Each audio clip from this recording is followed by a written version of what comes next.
Bonjour et bienvenue à cette capsule d'information sur les contenus d'orientation scolaire et professionnelle au secondaire.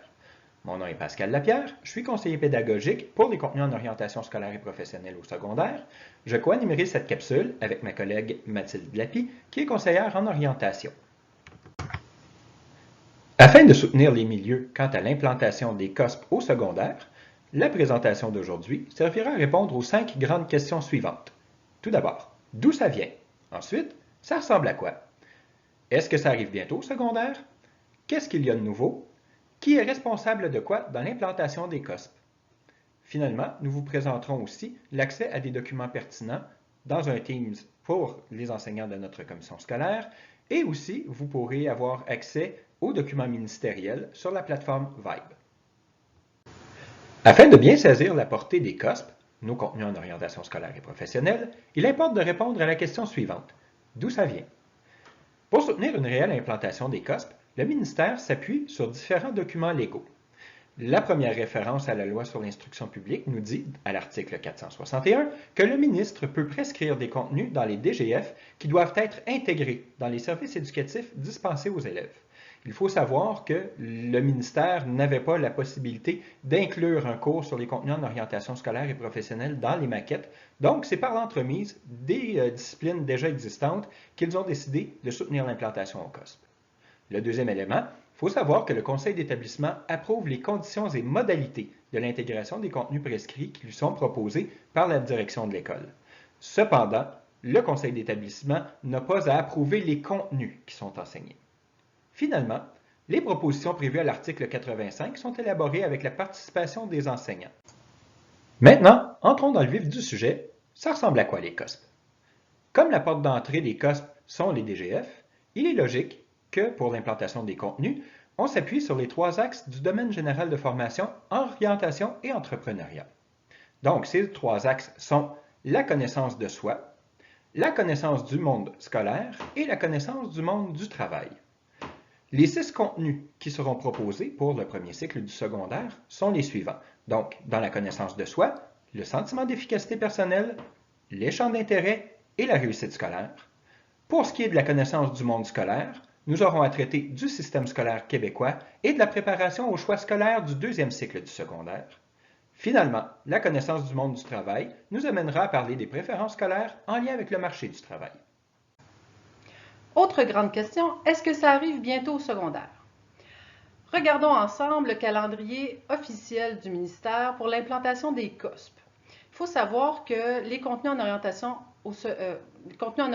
scolaire et professionnelle, ça commence en 5e année et ça se termine à la 5e secondaire.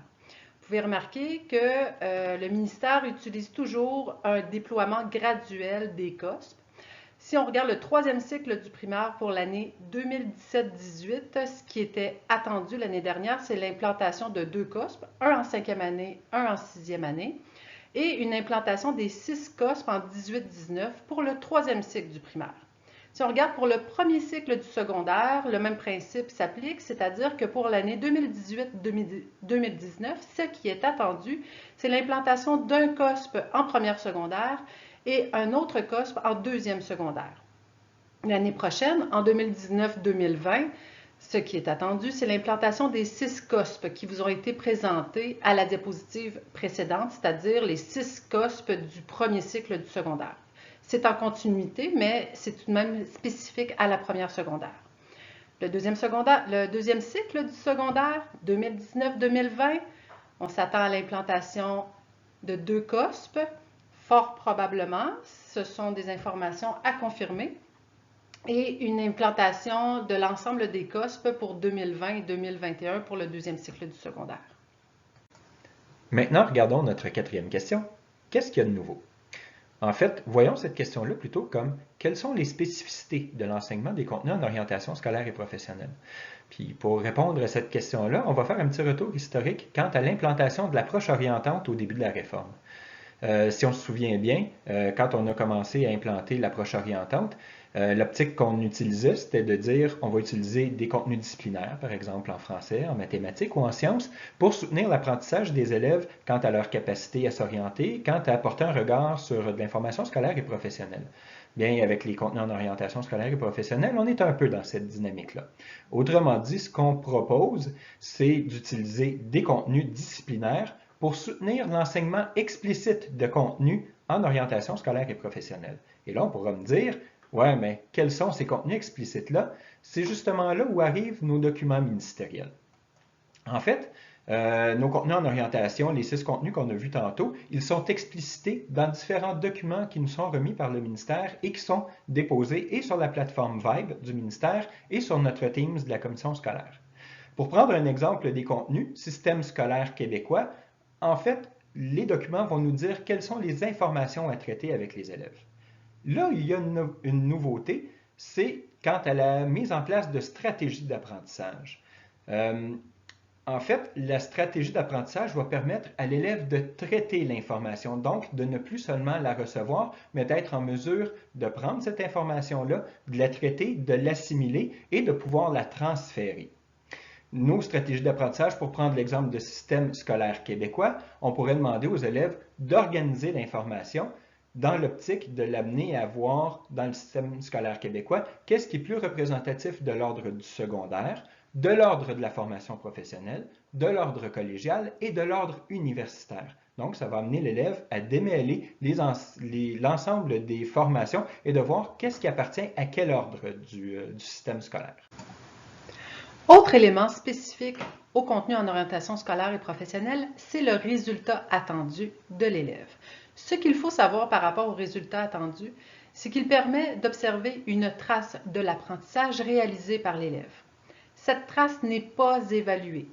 Elle sert plutôt à réguler l'activité. C'est-à-dire que l'enseignant, à partir des traces qu'il observe chez l'élève, c'est est-ce que mon activité a permis d'atteindre ma cible? En l'occurrence, dans l'exemple qui nous concerne, est-ce que l'activité que j'ai proposée aux élèves a pu permettre aux élèves de distinguer les différents niveaux de qualification du système scolaire? Maintenant, répondons à la 5e question. Qui est responsable de quoi?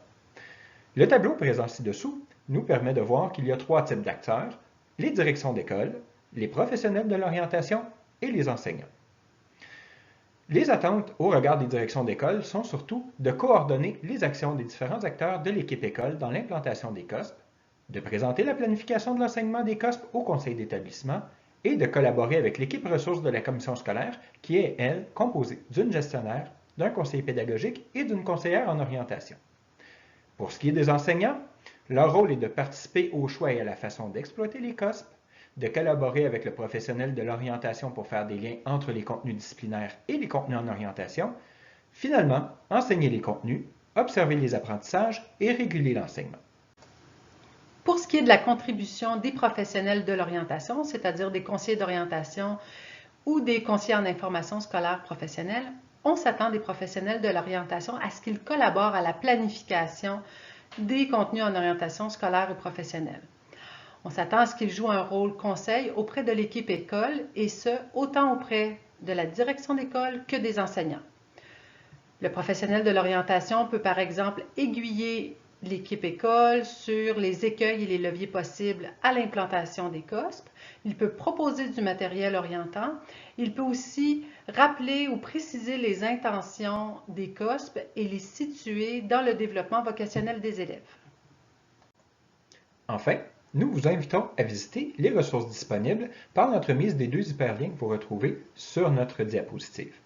Tout d'abord, la plateforme Vibe, qui est produite par le ministère de l'Éducation et de l'Enseignement supérieur.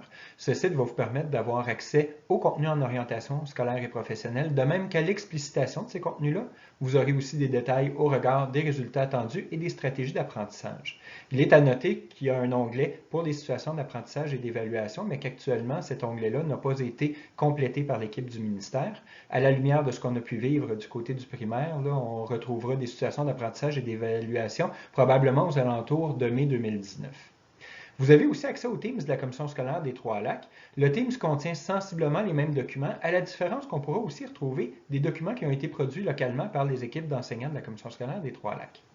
Finalement, si vous avez des questions ou si vous avez besoin d'accompagnement, n'hésitez pas à communiquer avec Mathilde ou avec moi. Vous trouvez nos coordonnées dans le bas de la diapositive. Au plaisir de travailler avec vous.